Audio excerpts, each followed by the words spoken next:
Noong unang panahon, isang kwento ang pinaniniwalaan ng mga tao. Ang fox na nakikita niyo rin ay Gumiho, nangarap maging tao. Kaya naman, ikinulong Gumiho dyan sa painting na yan. Alam mo bang pinapanood kita ngayon? Diyan ka lang! Nakikita mo ba ang painting? Oo, painting ng babae at ng aso. Fox yan, hindi yan aso. Ay, sorry naman! Gusto kong guhitan mo siya ng siyam na buntot. Kaya lang, ang story magiging reality. Yung fox, nawawala sa painting! Ang kinatatakutang legend noon, isa ng beautiful woman ngayon.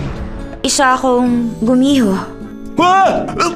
Nilagay ko ang bead ko sa'yo. Kaya ngayon, wala namang sakit sa'yo. Ano bang kailangan mo sa akin? Gusto kong maging tao eh. Kaya sasama ako sa'yo. Pag lumabas na yung mga buntot mo, saka ka magpakita sa akin. Di ba sinabi ko na sa'yo na mahahanap kita? Totoo nga, may nine tails ka.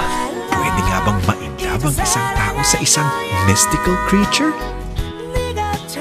Habang nasa katawan mong bead na yan, hindi ko pwedeng basta sumama at magmahal ng ibang babae. Ako lang at wala ng iba ng 100 araw. 100 araw? From the first and true home of Asian novellas, inihahandog ng ABS-CBN ang romantic comedy na magpapakilig sa'yo.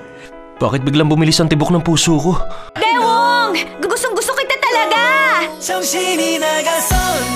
Kahit na naiiba ako sa'yo, pwede mo naman akong magustuhan, hindi ba? Basta gusto kita, hindi dahil sa gusto mo ako, kundi dahil gusto kita. My Girlfriend is a Gumiho. Ngayong May 9 na.